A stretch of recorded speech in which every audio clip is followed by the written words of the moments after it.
Dear Doctor, good evening. Myself Jagdish Sanjoshi and McLeod's Pharma Division. I welcome each one of you on this early diagnosis and management of hypertension. As we know, the cases of hypertension are increasing day by day, so early management play very important role. We at McLeod offer you telmisartan, the most economical range of telmisartan. It's my pleasure to welcome Dr. J.C. Mohan, who has a vast experience. With his experience, rest Dr. Amit Kamra will be sharing. So next to Dr. Amit Kamra. Good evening, everybody. On behalf of McLeod's Pharmaceuticals, we welcome you to this webinar on early diagnosis and management of hypertension. And today we have none other than Professor J.C. Mohan with us, who's the chairman at Institute of Heart and Vascular Diseases, Jaipur Golden Hospital at Delhi. Sir has also been the Director of Cardiology at Fortis Hospital, Delhi. And Sir is the Honorary Fellow of the American Society of Echocardiography. And Sir is the first Indian to be nominated as Honorary Fellow for this prestigious society. Sir has been practicing interventional cardiology for the past 30 years with more than 10,000 coronary interventions to his record and more than 3,000 PTMC to his record. Sir has held many prestigious positions throughout his career and has been instrumental in setting up multiple cardiology departments in northwestern Delhi. Sir has been the Professor of Cardiology at GB Pant Hospital in New Delhi and also served as the President of the Indian Academy of Echocardiography and the Vice President of Cardiological Society of India. Sir is the current President of the Apex Society of CME in Cardiology. He is the first Indian to be nominated as Honorary Fellow for this prestigious society. And Sir is a keen researcher with more than 250 publications, 41 book chapters, which are published in various national and international books. With this, I welcome Professor J.C. Mohan and Sir, request you to take us through.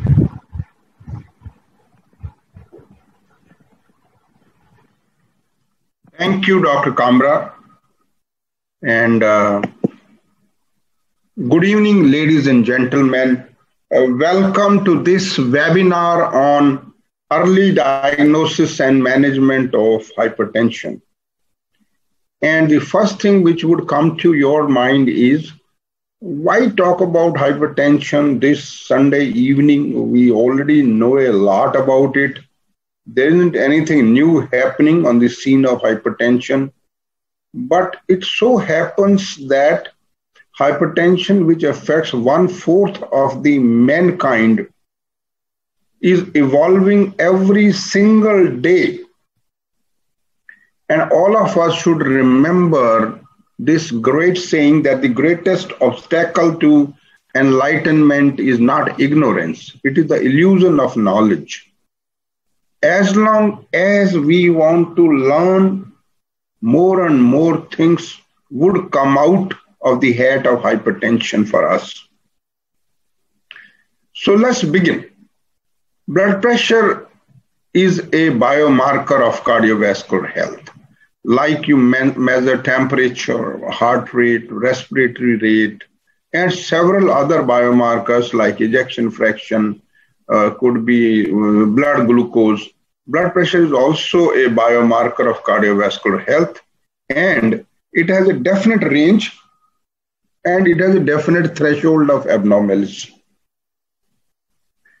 So it is a force against the walls of the arteries as the heart pumps blood throughout the body. So pressure is nothing but force per unit area on the vessel wall. That is a pure physics term. Unfortunately, it is not that simple, as I will take you through the entire gamut of things. And it is a periodic oscillating wave which is transmitted and reflected within a non-uniform viscoelastic arterial bed. The top of this wave is called systolic blood pressure, bottom of this wave is called diastolic blood pressure, and that is what we continue to measure by all the equipments we have got, whether it is invasive method or non-invasive methods or Doppler methods. And arterial blood pressure and its constancy or stability is governed by heart and its action, kidneys, central nervous system, or an autonomic nervous system. However, there are other important components which govern the blood pressure variability. That could be vasculature and its characteristics, adipose tissue, endocrines, and skin. So as you would see, the multiple factors affect what at this moment my blood pressure would be or your blood pressure would be. So essentially, when we talk about arterial hypertension, there is a molecular web at the root cause. There are issues, concerns which are related to cell receptors, ion channels, and enzymes. Defect in any or multiple of these may be responsible for a disease of the vascular system, which we call arterial hypertension or simply hypertension. It so happens that in adults, the distribution of 24-hour blood pressure is such that 50% of the entire adult population has blood pressure below 120 by 80, shown in the left half of this bell curve, and the other 50% has blood pressure above 120 by 80.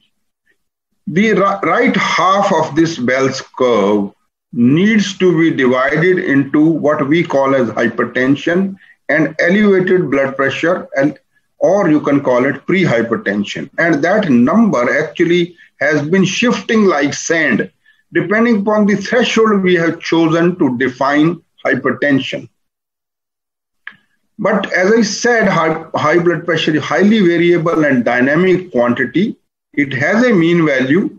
It has visit-to-visit variability. It has circadian variability, being lowest at night and highest in the morning.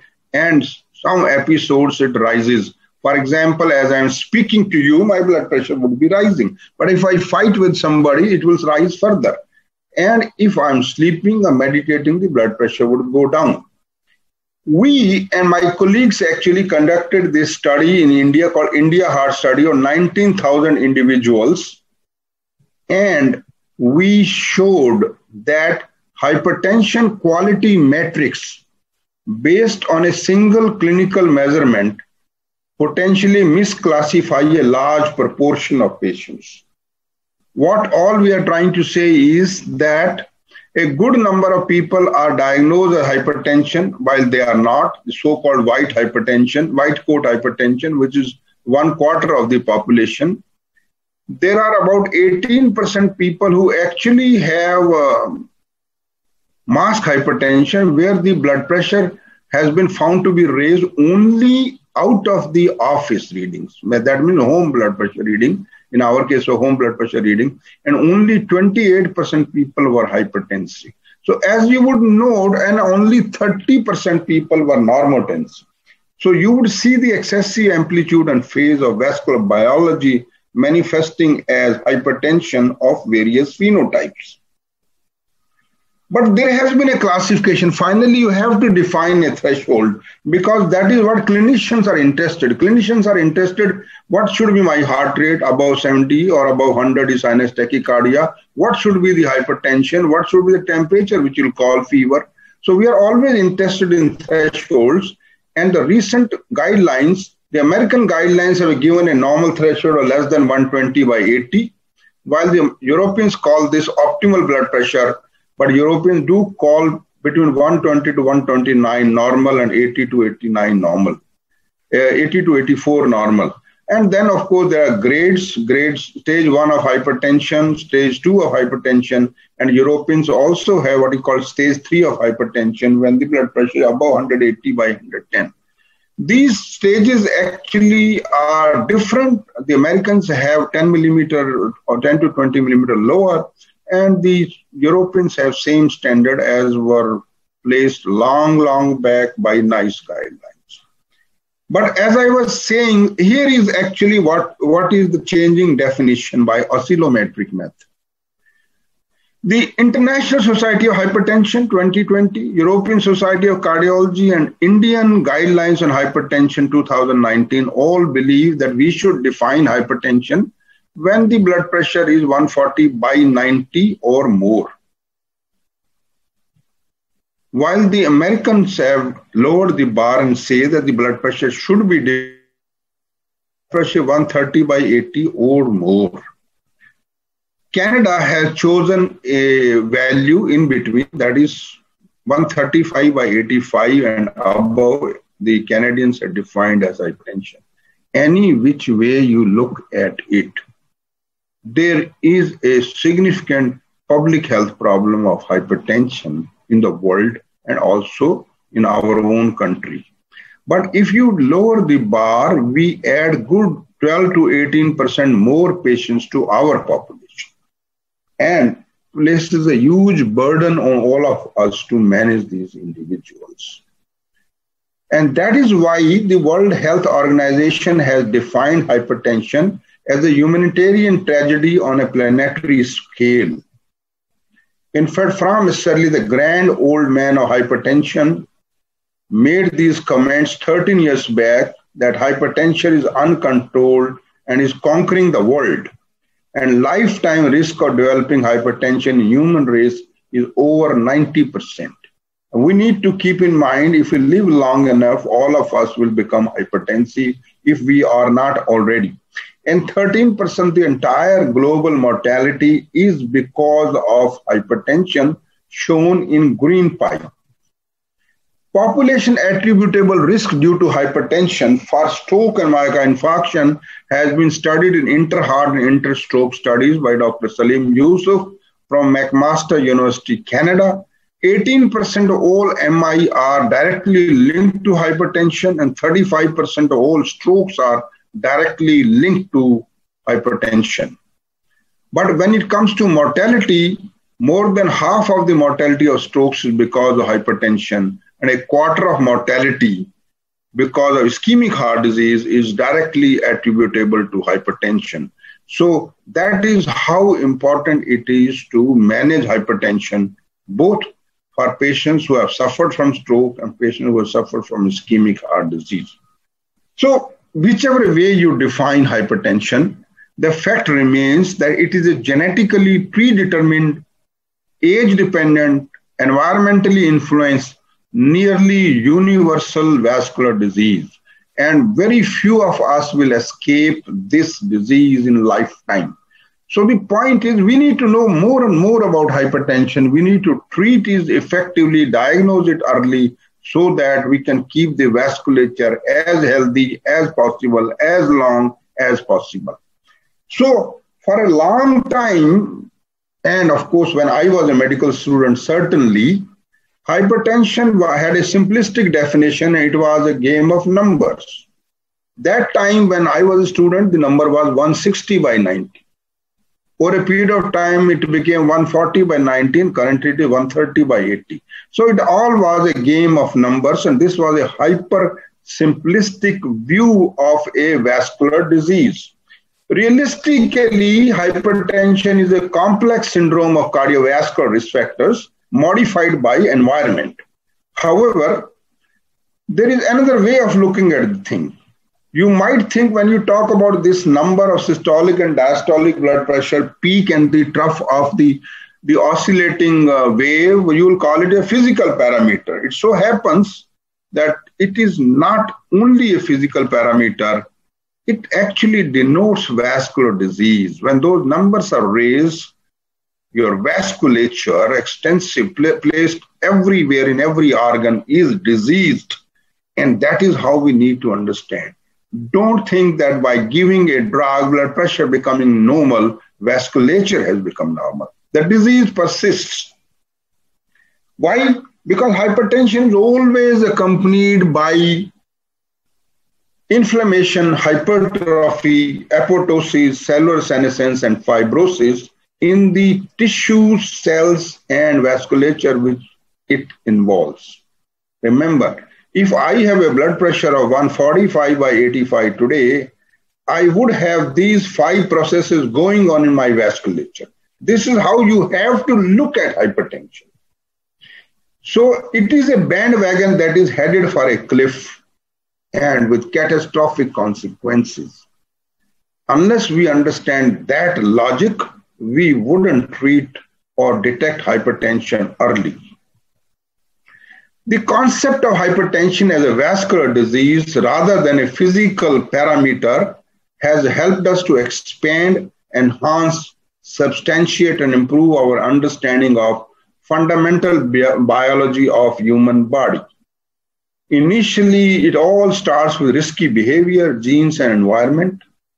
Risky behavior could include smoking, excess of salt intake, obesity, and so forth. And finally, one develops these elevated numbers. We call it as hypertension. Actually, when hypertension is there, there is cellular dysfunction.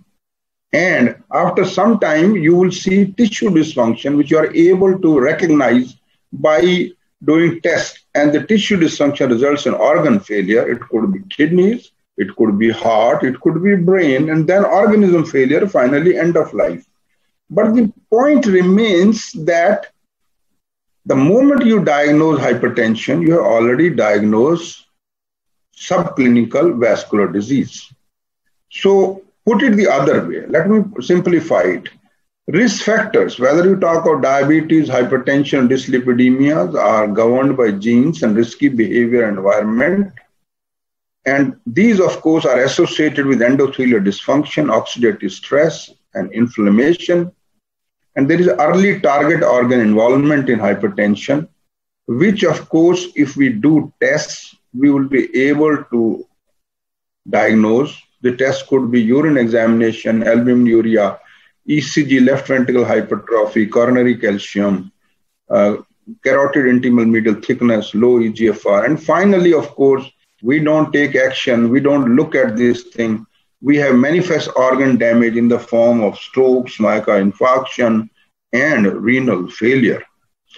So the fact that we start treating these individuals when people have manifest organ damage itself tells us that we are very, very late.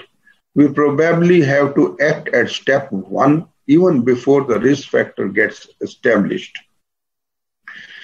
And the reason is that organ damage is a continuous phenomenon, whether you talk of kidney and on left side and cardiovascular system on right side. High blood pressure gradually goes on to produce the end stage organ failure. And the continuum occurs simultaneously. So there is a cardiovascular continuum, there is a renal continuum, and then there is a heart failure continuum. But everything is happening simultaneously. These don't wait for each other to take precedence.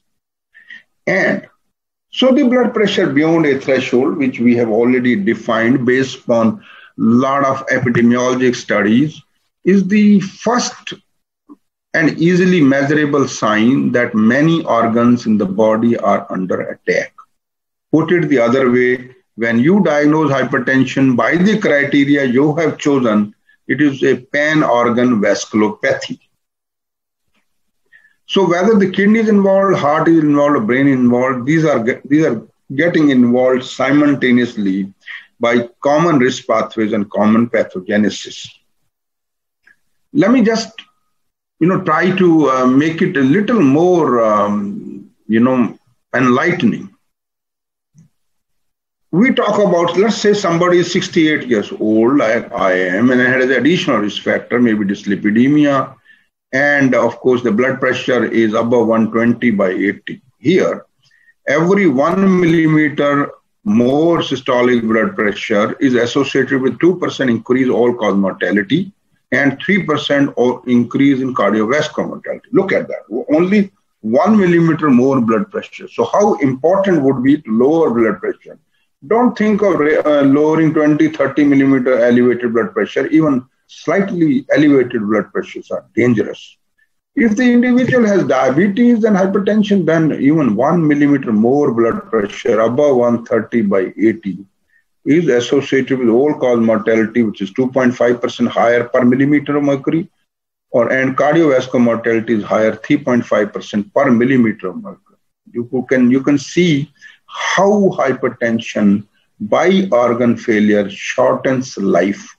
And you need to look at this small change, this 1 millimeter change in blood pressure. Of course, there is the relation between hypertension and cardiovascular mortality is continuous, sustained, gradient dependent, and robust. So as you move from 115/75 to 175/104, the risk of cardiovascular mortality jumps by 8 times. So let's come to prevalence of hypertension. In India, of course, this is the largest data available. It's a meta-analysis of 142 studies. It suggests that 30% of the adult population in India has hypertension. Slightly less in rural area. The gradient is between urban and rural areas is slowly getting obliterated. A recent study, actually a nationally representative study of 1.3 million adults published by Harvard Medical School, actually suggested that 25% of entire adult population with the age above 18 years has hypertension. That would give more than 200 million adults with hypertension. So we have 200 million hypertensive subjects. That's a large number. And we have 1.7 million deaths per year due to hypertension. That is also a very big number. The bad thing is that the control of hypertension is just, and if this is a monster, as I shown you in this figure, the monster is controlled only 10% in rural India and 20% in urban India. Those numbers need to compare to USA, where the control is reaching almost 57%. So let's talk about the early diagnosis of hypertension.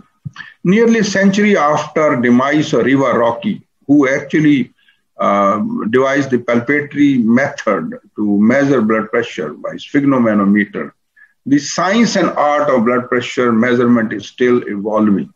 We are still learning more and more, better and better about hypertension and its early detection and management. We now believe, most experts believe that the best method to check blood pressure is oscillometric method, which is unattended oscillometric method, which means home blood pressure. However, this poor alternative to that is office blood pressure or attended blood pressure, as shown on the left side, which could be auscultatory. Actually, even in office, one should be measuring oscillometric blood pressure, which is the preferred method. But in this country, not more than 5% of the equipments are oscillometric, mostly are auscultatory, and even mercury sphygmometer is being used, which has been discarded and which guidelines strongly suggest not to use because of mercury causing water and soil poisoning. Auscultatory blood pressure is about 9 millimeters systolic higher than oscillometric estimation. So keep in mind, that is why the guidelines say use oscillometric method, and the hypertension definition now is 130/80 millimeter or more. However, if you are using auscultatory method alone, then your threshold of 140/90 is accurate, which is reasonable because you are anyway measuring 9 millimeter higher systolic blood pressure. So what are the things which are important in measurement and diagnosis of hypertension? The important things are conditions, position, device, cuff, protocol, and interpretation. And many of us already know a lot about it.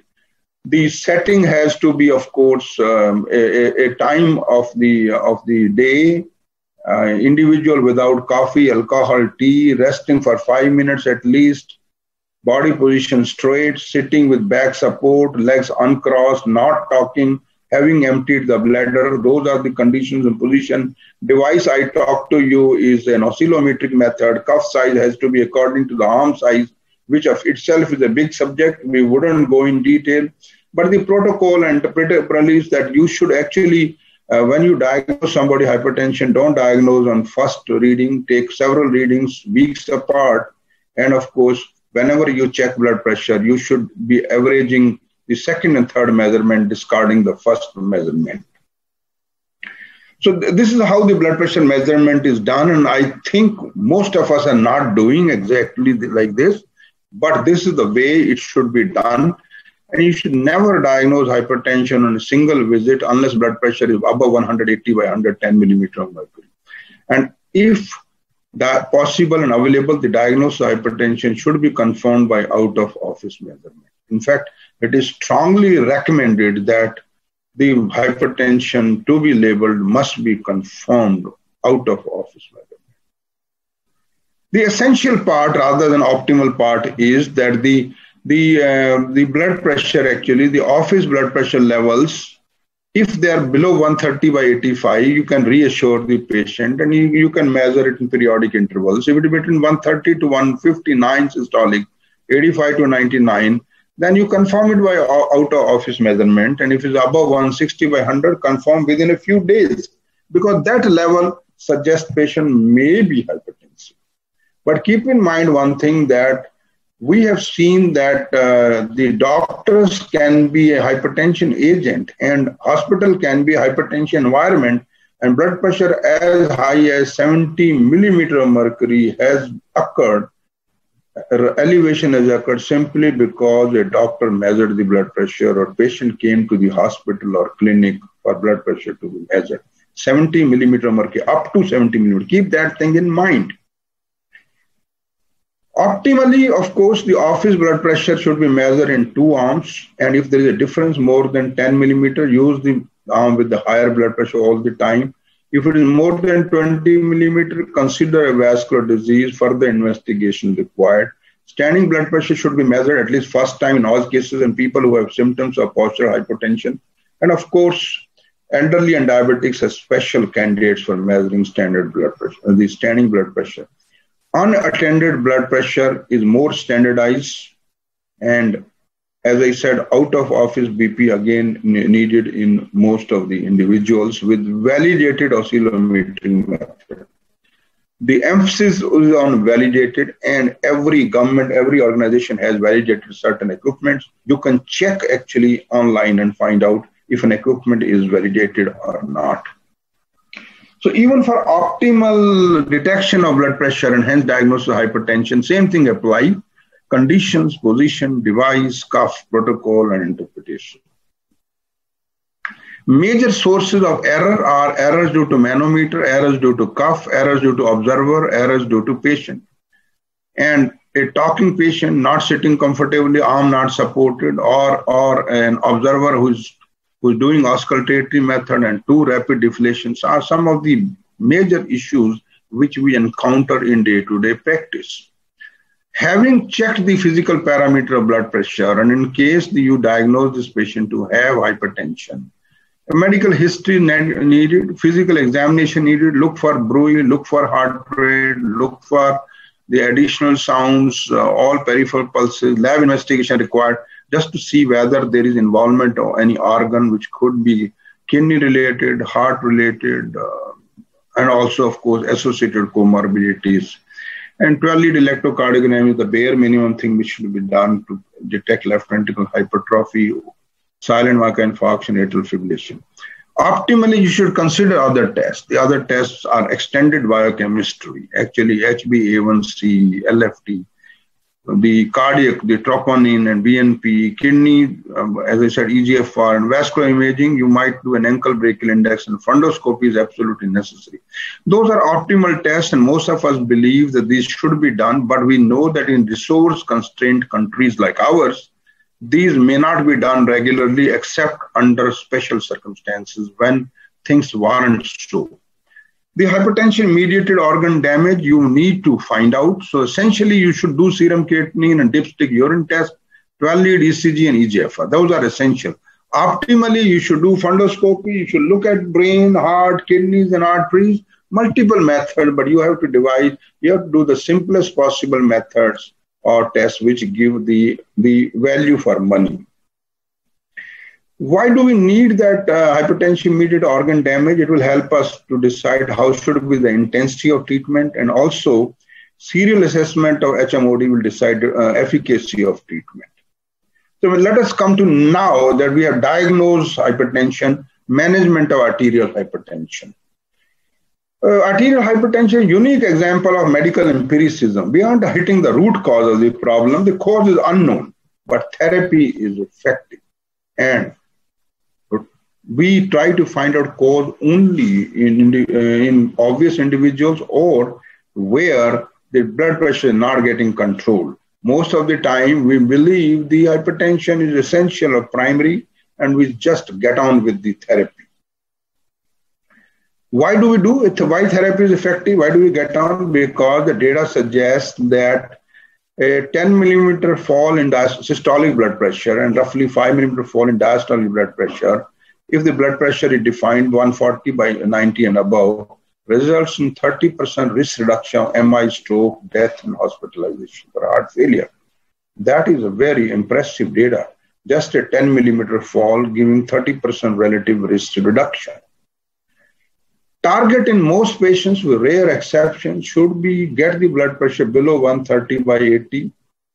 But the Europeans are insisting that it should not go below 120. That is important to keep in mind. The guidelines also suggest the latest 2 months back, the International Society of Hypertension gave the guideline which says initiate drugs only if blood pressure above 140/90, although the Americans are initiating above 130/80, and that is a major difference between the rest of the world and United States. Why 130 below 130 should be the target, and above 130 you should be treating? It is based upon these network meta-analysis of hundreds of studies published 2 years back, which suggests that if you take 130 as a reference point on your extreme left, as you move toward the right, every 4 millimeter rise in systolic blood pressure keeps increasing the risk of cardiovascular events. So between 130 and 134, you have 21% excess risk. 135 to 139, you have 27% excess risk. And between 140 and 144, it's 48% excess risk. So the guidelines, the Americans, as I said, is drug therapy to be initiated if the blood pressure is above 130/80 millimeter of mercury, provided there is evidence of atherosclerotic cardiovascular disease, CKD, diabetes, or 10-year risk of atherosclerotic cardiovascular disease more than 10%. However, if patient is low-risk individual, drug therapy to be initiated only when blood pressure is above 140/90. However, it is easier said. Just a moment.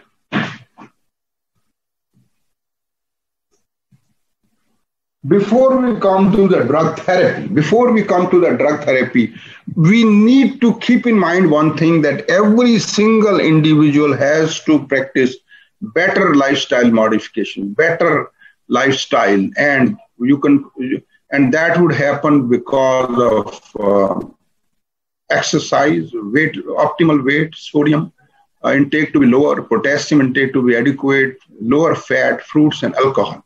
So even if you can make small difference, 4 or 5 millimeter difference in systolic blood pressure, you make a huge difference to vascular morbidity and mortality.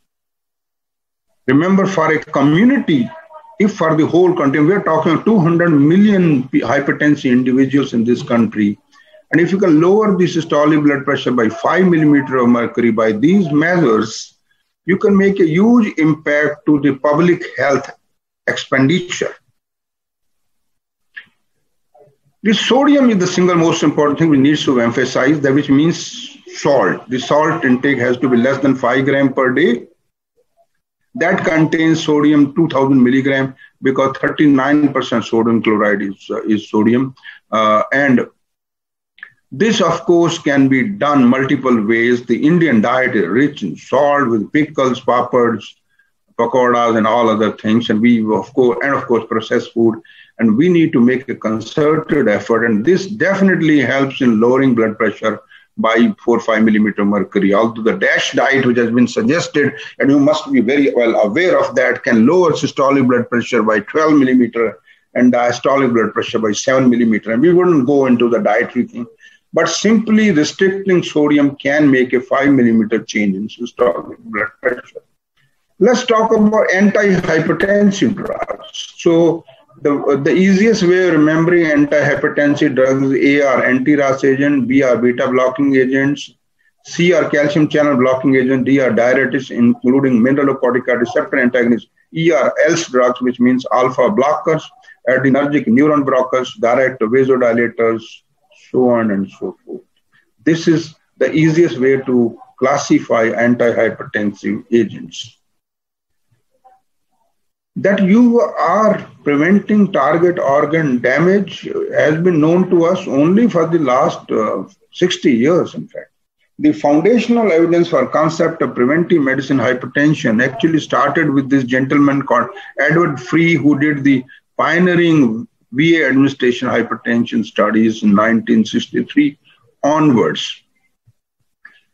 And the same view now, as we stand in 2020, is that for us who treat hypertension, quantum of blood pressure reduction and the drug both matter. Both the drug matters in certain circumstances, but quantum of blood pressure reduction matters in all cases. Simplistic viewpoint is that the hypertension, phenotypes of hypertension are three types. V type, which is volume expanded, salt sensitive, are elderly, obese, diabetic, or black individuals. These people definitely have low renin. Actually. There are R-type hypertensive individuals who are high resistant, high renin individuals, relatively young individuals, a relatively type A personality, people who actually are ambitious and hurried type of people. But there's a large variety which is called mixed, and mixed makes the biggest population. People are both R-type and V-type, which means despite volume being expanded, the renin release is still much more. And that is a paradox, because in an ideal homeostasis, that shouldn't be happening. So the simple hypothesis caveat is if it's a V-type hypertension, like elderly individuals, they respond to calcium channel blockers, diuretics, and direct vasodilators. Young R-type hypertensive individuals respond to anti-RAS agents, ACE inhibitors, angiotensin receptor blockers, and beta blockers. And mixed, you need to take both. And as I said, largest population is of mixed phenotype of hypertension. Volume is expanded, but the renin levels are high, and so are the angiotensin 2 level and aldosterone levels. And that only says that one of the switch is defective, that despite volume being expanded, the renin level still goes up because of defective switch in kidneys and other tissues. So pharmacotherapy of hypertension based upon renal profile in mind actually is still being followed by NICE in 2019 and the Indian Guideline of Hypertension 2019. By and large, the guidelines they were suggested 20 years back by Dickerson and colleagues that in younger individuals use anti-RAS agents or beta blockers, and above 55 years use calcium channel blocker or diuretics. And in case these things don't work, the step 2 is combination of the two. And you can call it A plus D, A plus C, C plus D. And step 3, you use all three drugs. However, the International Society of Hypertension and the Indian Guidelines of 2019 have given their first preference for a combination very clearly, saying that anti-RAS agents and long-acting calcium channel blockers combination as a single pill is the preferred way of treating hypertension to begin with. However, the Americans and Europeans talk about first-line treatment adults without age in consideration, with hypertension without other compelling indication. The guidelines say the target is below 130 by 80 for all individuals except very elderly, where the target is 140 by 90. By automated measurement method, which means oscillometry method, and the drug treatment is preceded by healthy behavior management, and then you can use any of these drugs, diuretics, ACE inhibitors, long-acting calcium channel blockers, single pill combination, or even beta blockers in young people according to the European Society of Cardiology and Canadian guidelines. However, the Americans recommend beta blockers at 4th step. And that is a major difference between European and American and Canadian guidelines.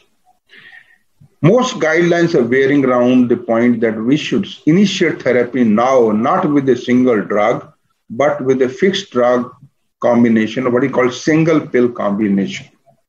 And that is interesting how the world has changed from 30, 40 years back, when people will actually laugh at or even despise the idea of fixed drug combinations. Fixed drug combinations have become the first line therapy. Why? Because combinations are an evil of necessity in treatment of hypertension. The combination provide greater efficacy up to 5 times, better compliance. They ameliorate each other's side effects. There is a reduced cost, and certainly certain combinations are more logical than others and acceptable to patients as well. So we will shortly discuss that issue. But why ideal 2-drug combination according to the European guidelines continues to be anti-RAS agent with calcium channel blocker or thiazide-like diuretic? Remember, it doesn't say thiazide, it says thiazide-like diuretics like chlorthalidone or indapamide. So that is the, according to Europe, class 1A indication for the 2-drug combination. The evidence, of course, is completion ESCART BPLA2 trials for the anti-RAS and CCB, advanced and high-wet for thiazide-like diuretic. The ideal 2-drug combination, according to International Society of Hypertension 2020, is anti-RAS agent plus calcium channel blocker. They are clear that their ideal first choice is A plus C. Of course, their second choice is A plus D, which means anti-RAS agent and diuretics. And their third choice is A plus C plus D. And their fourth choice is A plus C plus D plus spironolactone. So the International Society of Hypertension says for optimal care, always initiate therapy of hypertension with low dose single pill combination, A plus C.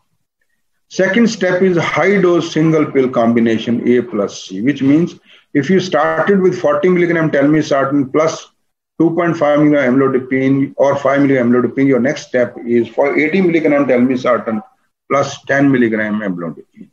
The third step is A plus C plus D, D being a chlorthalidone or indapamide.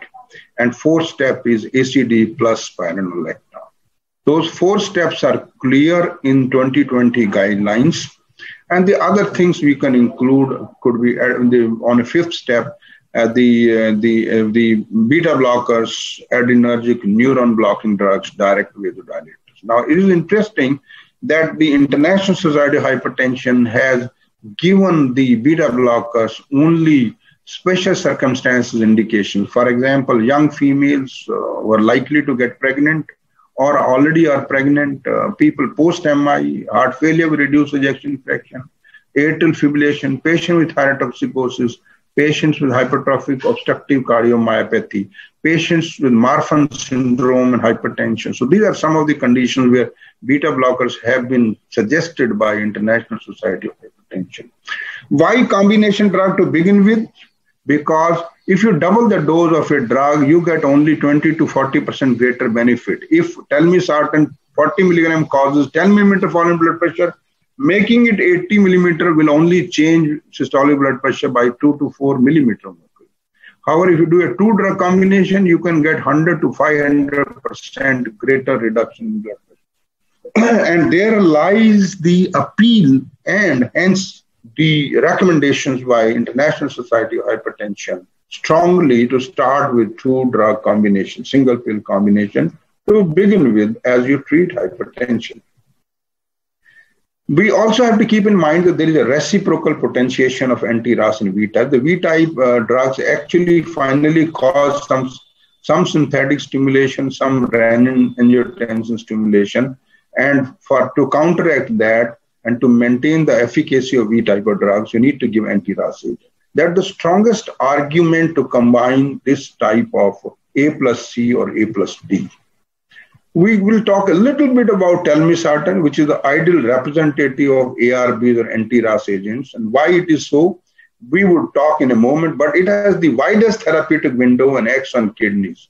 It is cardioprotective, it is renoprotective, the only drug which has been shown to be equal to ACE inhibitors in on-target study, and is maximally used, maximally tried, and most well tolerated.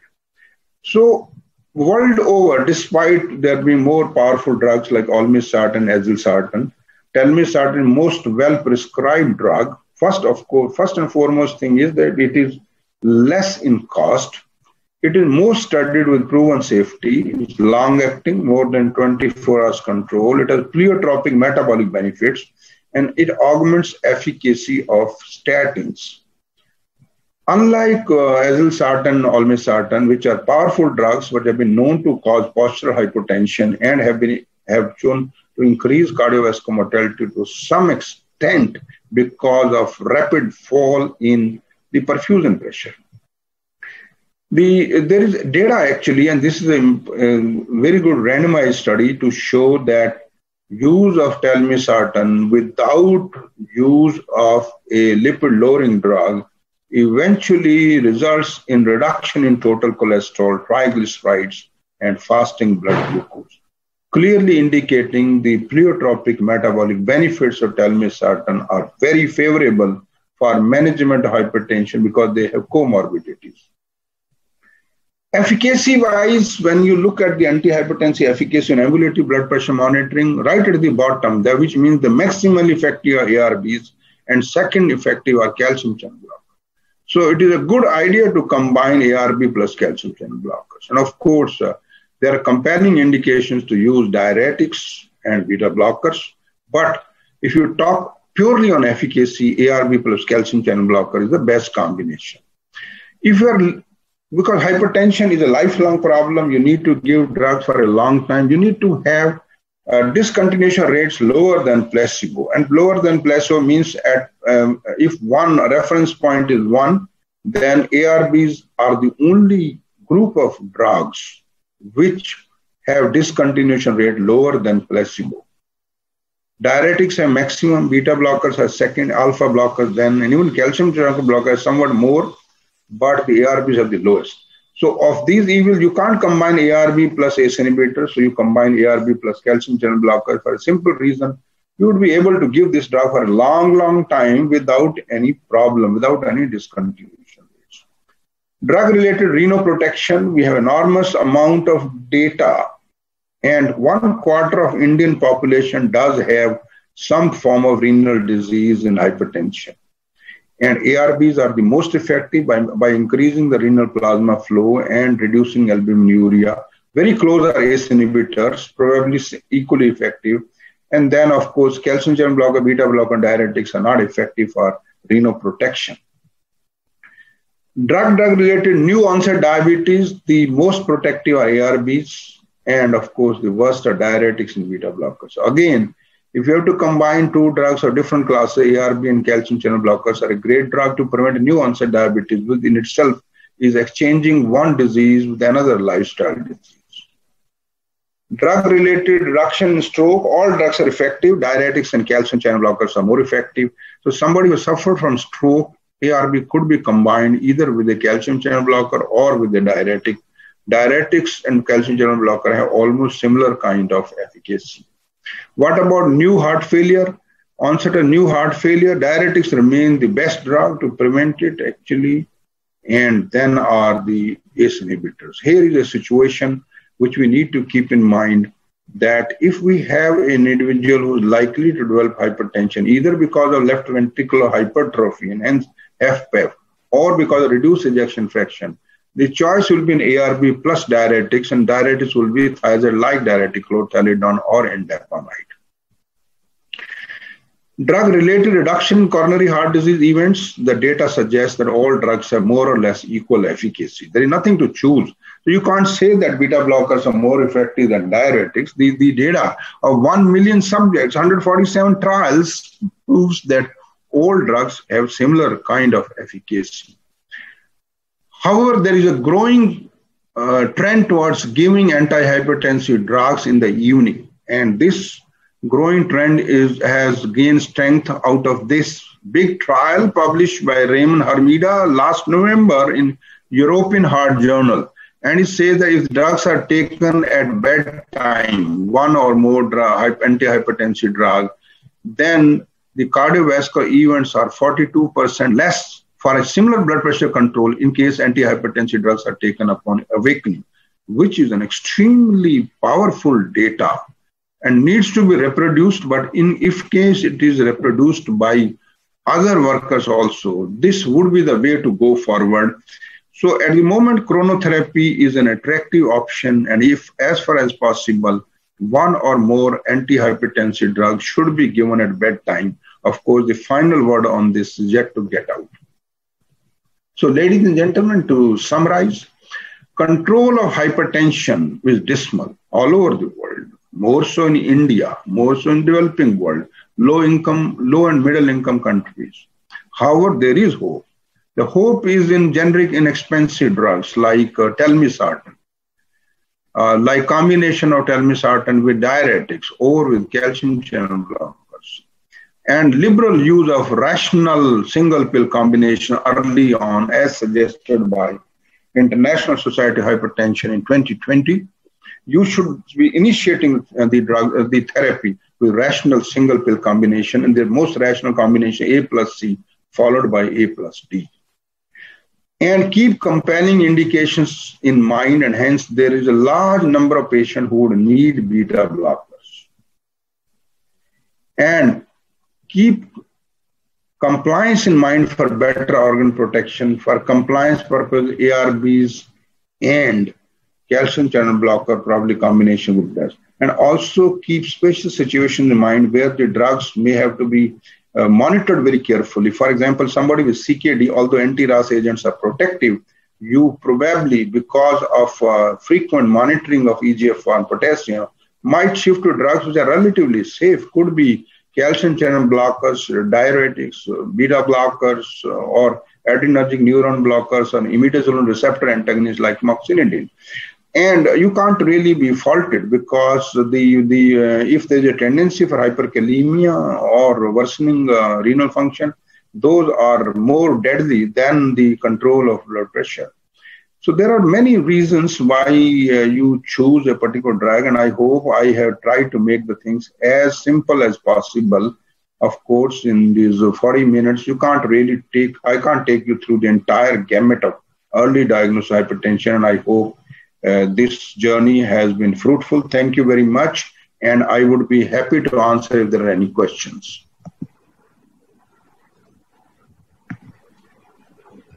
Sir, that was a very enlightening discussion on early diagnosis and management of hypertension. And I have a number of questions from across India.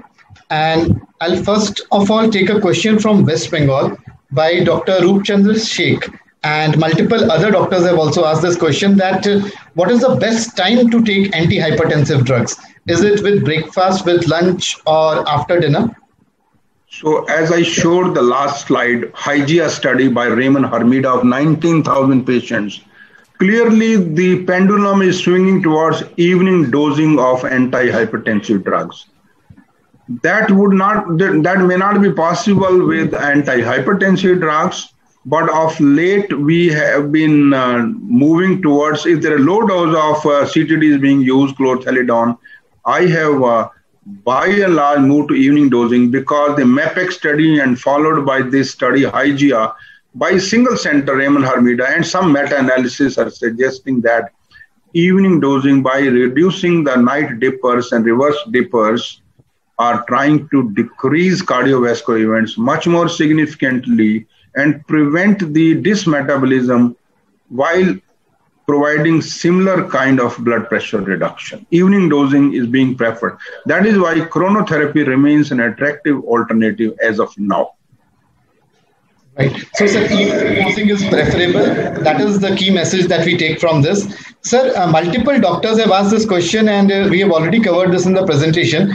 But what would be the first line choice in various comorbidities, say with hyperthyroidism or hypothyroidism, in young patients, in diabetes mellitus type 1 and 2, in CKD, and in elderly.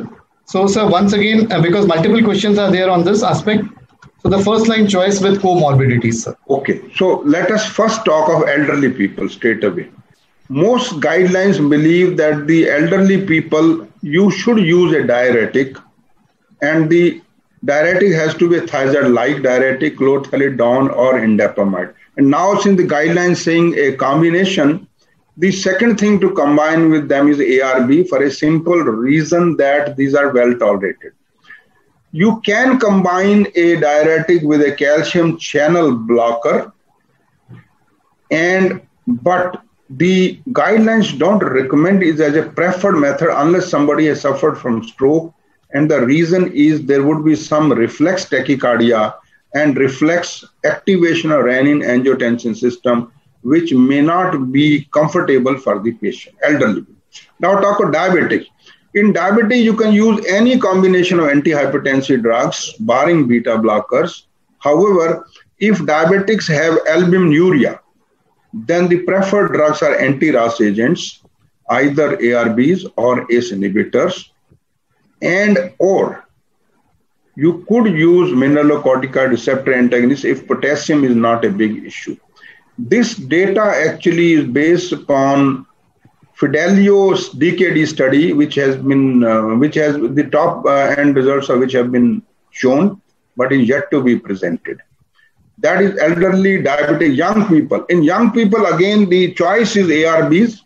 However, if they have excessive synthetic activity, inappropriate sinus tachycardia, tremors, or as you said, hyperthyroidism, or they have actually the issues of somatic symptoms of synthetic overactivity being so dominant, I would not hesitate to use selective beta blockers. Probably my choice would be in that order: nebivolol, bisoprolol, metoprolol. And the reason is these drugs also lower central blood pressure.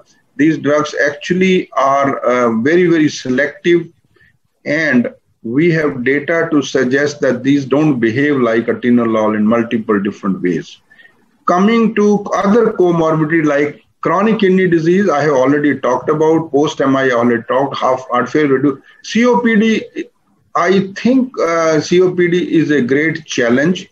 Hypoxia itself potentiates, augments, and amplifies hypertension, but the choice still would remain a combination of A plus C or A plus D. Is there any portion which I have left? I think that is wonderfully answered. And sir, I will take two questions and I'll combine them. Specifically, as we are living in the COVID era, Dr. Sanjeev Kumar Pandey from Bihar and Dr. B.D. Pratap from Varanasi, Uttar Pradesh asked that we are familiar that the COVID virus enters through the ACE receptors. So is it safe to use ARBs and ACE inhibitors? And are the symptoms of hypertension different in COVID patients? So first and foremost thing is that we know that COVID virus attaches to ACE2 receptor, which is a membrane-bound enzyme. And that is how it enters the cell. And this was a major concern that these anti-RAS agents cause overexpression of ACE2 and hence infection may get worsened. However, 2 months back, the American Heart Association issued a status paper saying that these drugs are safe in COVID. However, just a week back, a randomized trial has been presented. This trial is called BRACE Corona. This is from Brazil. So COVID positive patients with moderate intensity of infection, half of these people were, and they were hypertensive, so they were on anti-RAS agents. Half of these people were continued these drugs, and half of these the drugs were replaced by other drugs. And they looked at 30-day mortality, hospitalization, need for ventilation, and there was no difference between the two groups. This is the only randomized study called BRACE Corona, available from Brazil and presented in European Society of Cardiology as a late-breaking trial. It must be important to be given in late-breaking trials, and it suggests that there is no harm in using these drugs and they should be continued. But if the patients are sick, highly multi-organ failure, I think all antihypertensive needs to be stopped, because these people will actually drop blood pressure in any way, actually. And even if they have a cardiac involvement, you should avoid giving them the ACE inhibitors or ARBs. That is my short answer to this extremely interesting and controversial question. Right, sir. So we have multiple questions on hypertension in pregnancy. Dr. Khushbu Jha and multiple other doctors have asked safe antihypertensives in pregnancy, and what would be the specific role of labetalol in pregnancy-induced hypertension? So the first thing is that as far as possible, try to treat hypertension in pregnancy if the blood pressure is above 150 by 95. Don't try to be aggressive like all other indications and try to treat when it is just above 140 or 130. Having said that, the drugs which are relatively safer are labetalol, alpha-methyl dopa, calcium channel blockers, and beta blockers, pure beta blockers. You can also, for gestational hypertension, people are used, preeclampsia, people use aspirin that also lowers blood pressure as much as 10 millimeter mercury. Labetalol is an extremely useful drug, except for postural hypertension. I strongly recommend using it. I would also strongly recommend using alpha-methyl dopa, which is safe drug.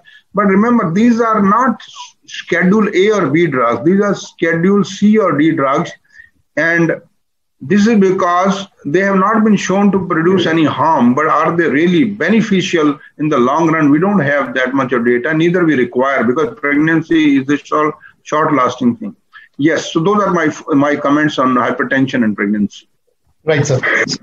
We understand that labetalol, alpha-methyl dopa, and nifadipine are the safe drugs that can be used across pregnancy. Sir, let me go to another question. This is asked by Dr. Ahire from Maharashtra. Sir, any specific dietary advice or lifestyle advice that you disseminate to your patients? So I know that most physicians are busy and it wouldn't be possible to give this kind of advice. And you roughly keep saying, take a lot of fruits and vegetables, drop your weight, walk for 40 minutes every day, and of course, keep your girth like this and this and that. I think all of us need a nurse practitioner or what you'll call a lifestyle expert or a lifestyle advisor in every hospital, where these people can be given advice by appointment, and for each patient, these advisors spend some considerable time, maybe 15-20 minutes, which we don't have it.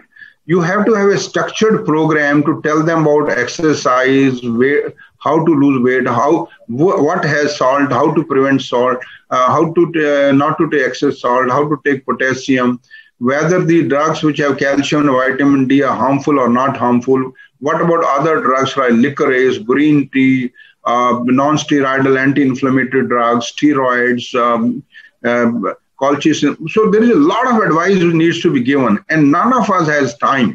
My suggestion would be, this is a highly specialized area. As much as we might think that how can we make a non-doctor a specialist in this area, you badly need it. You got to do it. That is the need of the hour. Right, sir. Thank you for enlightening us on that. Sir, Dr. Parthsarthi Bandyopadhyay from Asansol in West Bengal asked that clinically, how would you choose between amlodipine and cilnidipine? So most of the outcome data is with amlodipine. So my first choice is amlodipine, always. However, if the patient has significant pedal edema or patient has a heart failure and still has hypertension, I shift more to benidipine or cilnidipine, because these don't cause reflex tachycardia and these cause much less edema and much less pulmonary edema. But I also know that both cilnidipine and benidipine, although in small studies shown to be effective as much amlodipine or maybe more, in real practice, or even esnadipine, which is available in India, they are not as effective as amlodipine. I am not saying they're too different, but they are not, and the outcome data is in favor of amlodipine. My first choice is amlodipine. If people get significant pedal edema, or patients have heart failure and chance of pulmonary edema is high, or they get gingival hypertrophy, I shift to cilnidipine or benidipine. Right, sir. So Dr. S.V. Ingle from Amravati in Maharashtra asked that what will be the clinical scenarios where do you like to add hydrochlorothiazide to telmisartan, and versus the scenario where you would like to add amlodipine to telmisartan? Okay, so I said telmisartan plus amlodipine is the preferred combination suggested by ISH as well as the Indian guidelines of hypertension 2019. So if one drug has to be to given preference, it is telmisartan plus amlodipine in most patients. Where do hydrochlorothiazide is a short-acting diuretic. So if people actually, despite using chlorothiazide and dapamide, get actually more often hyponatremia, then I tend to use hydrochlorothiazide, because hydrochlorothiazide causes less hyponatremia, and because it is short-acting drug and it is cheaper. So sometimes I also look at the cost of the telmisartan hydrochlorothiazide versus telmisartan chlorothiazide in some individual. But by and large, my choice of using hydrochlorothiazide with telmisartan in individuals who need diuretics, like who are prone to HFpEF or HFrEF, or those who develop significant pedal edema, even with non-calcium channel blocking antihypertensive drugs, my choice when I have to use these diuretics would be mostly chlorothiazide and dapamide. But if they develop frequent hyponatremia, I shift actually to hydrochlorothiazide. It is relatively short acting, and the sodium retention occurs in rest of the hours and gets compensated. So Dr. Amit from West Delhi has a question that how would you manage erectile dysfunction in a patient of hypertension? Erectile dysfunction again itself is a vasculopathy. Vasculopathy and hypertension. So erectile dysfunction is common in hypertension. Some people have given a figure of as much as 40%. But remember, beta blockers don't increase erectile dysfunction. This is a myth, and one should get away from that myth. You can use all phosphodiesterase 5 inhibitors, which actually improve the erectile function with antihypertensive drugs, except maybe when you are using direct vasodilators. Long-acting calcium channel blockers, there is no problem. You can easily use it. Sometimes these people would get headache, I know, but they don't get any serious problem. They don't get hypotension. So, and also, luckily, the drugs which are meant for erectile dysfunction probably are not taken directly daily by individuals, and an occasional headache, if they are already taking CCB, should be acceptable to them. Having said that, I do believe that one should avoid taking it with the direct vasodilators, with the alpha-1 blocking agents, and of course, if you are on nitrates, you should avoid it. But if you have to choose, still you are taking this thing, tadalafil actually, which is a long-acting, is better than sildenafil. Dr. Ganesh from Hingoli asks that what is that cutoff level of BP wherein you would think of starting antihypertensives, and what would be the target blood pressure that you would like your patients to be in? So I certainly like my patients to have a blood pressure around below 130 by 80 or around that. 2-3 millimeter this and that side wouldn't make much of a difference. I'm happy. I certainly am uncomfortable if the blood pressure is below 120. We have data from INVEST study saying that mortality rises significantly if the systolic blood pressure lower than 115 millimeter of mercury, more so in diabetics with coronary artery disease. So that is as far as my threshold is concerned. When do I initiate the therapy? I would normally give 3 to 6 months to lifestyle modification in case there is no target organ damage. If there is no left ventricle hypertrophy in echo, there is no albuminuria, there is nothing on fundoscopy, and I would definitely give 3 to 6 month trial of these things. But however, if there is a target organ damage, my threshold is 140 by 90. I'll straight away start with antihypertensive drugs. And of course, as I said, A plus C is my choice, and both will actually get me blood pressure closer to 120, not below that, and I'm comfortable with that. Right. So the target blood pressure is always has to be less than 130/80, somewhere 2-3 millimeters here or there. Yeah. Sir, Dr. Shabbi from Maharashtra asked that any specific clinical scenarios wherein we would like to combine ACE inhibitor with the ARB? Well, there is none. Actually, to be honest, this is a dangerous combination, because on-target study has shown a greater degree of hypotension, syncope, renal damage, hyperkalemia, and no additional benefit. There is no additional albuminuria reduction or better EGFR or LVH reduction. The on-target one-third arm, which had 8,000 patients with combination compared to alone, has given us a good idea that it is completely useless. It has a class 3 indication. Even cooperative study with the Japanese published was withdrawn by Japanese because there was fudging of the data. So currently, all guidelines say it is a class 3 indication, which means potential for harm if you combine ACE inhibitors with ARB. Please do not do that. Sir, I have an interesting question from Dr. Jyoti Ranjan from Bhubaneswar, and he says that how do you clinically choose between different ARBs, say olmesartan versus telmisartan?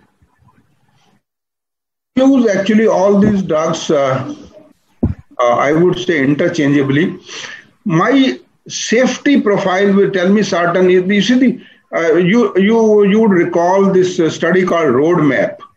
Roadmap was with olmesartan, and the whole idea of Roadmap was to see new onset microalbuminuria, which were decreased by 23%. But cardiovascular events, despite everybody achieving a blood pressure below 130/80 with olmesartan versus non-olmesartan treatment, there were more cardiovascular deaths with olmesartan, and this was a fairly good study, 4,400 patients. The issue is sudden lowering of blood pressure. Diastolic hypoperfusion of coronaries is an important cause which can create difficulties. I am not against olmesartan. I would like to use it in younger individuals without coronary artery disease, but the moment people have coronary artery disease or elderly, I want a smooth decrease in blood pressure over 24 hours. No headache. I don't want people bugging me that my blood pressure in your office was 190 and now it is 110. This happens. When I was enthusiastically using olmesartan in elderly people, I found people will go home and curse me. So we shifted completely to telmisartan in elderly individual for smooth control of blood pressure, and I'm happy. In young people without any coronary artery disease, without comorbidities, but with severe hypertension, I certainly would use olmesartan or azilsartan. Sir, an interesting question from Dr. Sheel Goyal from Jaipur. He asked that in patients with BPH, we normally prescribe alpha blockers. In that scenario, would you like to adjust or reduce the doses of currently ongoing antihypertensives? Yes, certainly. We have to actually see, and preferably you shouldn't be actually combining drugs which cause more postural hypertension, combined alpha and beta blocking drugs, or for that matter, moxinidine or clonidine. And yes, we do adjust it. We know that these drugs decrease blood pressure by 4-5 millimeter of mercury. Right, sir. Sir, Dr. Kiran Shah from Mumbai and few other doctors have also asked that what are those clinical subsets of patient wherein you would like to go for ambulatory blood pressure monitoring, or will you go in for all the patients? So if the first is ideal situation, if the blood pressure, the ABPM equipment becomes simpler, like wristwatch or like a ring, I would like to get in every single individual. Having said that, the current method which we use, Philips or Meditech method, which actually is a little cumbersome and many people don't like it, I am restricting the use to newly diagnosed hypertensive individuals, whether I should start therapy or not, especially if they can't provide home blood pressure monitoring. Number 2, resistant hypertension. Number 3, people who develop symptoms on antihypertensive drugs, especially postural hypertension. And number 4, patients who keep complaining that their blood pressure is controlled now and not controlled another time. Actually, after a few weeks, they say my blood pressure not controlled. That means today 120 by 80, and then there's 170 by 120. So these are 4 or 5 scenarios where I'll use ABPM. I am an extensive user of ABPM. We have published some data along with other colleagues about India ABPM study. We have picked up a lot of people with latent mask hypertension where drug therapy is required. We have picked up a large amount of white coat hypertension where drug therapy is not required. We pick up a lot of these nocturnal risers where evening dosing is a must. So it's an important thing actually. We do it regularly, but I am waiting for inexpensive, easy to use ABPM equipments which can be worn like a band, like a wristwatch, and those are on the line. Those would come. And once these come, you would be using them like you and many of us use glucose monitoring chips actually. So these will come, provided the cost is reasonable. Right, sir. Sir, I think we have no further questions for you. And it was an evening well spent. And indeed, we also got a lot of clinical insights. Now, I would like to hand over to Mr. Jagdish Joshi, sir. So it was really a very, very nice session, and less than 1.5 hours. I think a layman like me have understood a lot as far as hypertension is concerned. I definitely expect all the audience must have benefited with the vast experience of Dr. J.C. Mohan. Sir, a lot of thanks for this much of enlightening everybody with the management of hypertension is concerned. Thank you so much, sir. Just to share with the audience, today Macleod is the 7th largest pharmaceutical company in the domestic market is concerned. Though we have 3 different divisions, they are dealing with the diabetic and chronic segment is concerned. We from the pharma division have Telmidews that's happened to be the most economical telmisartan range, Telmidews AM and Telmidews H.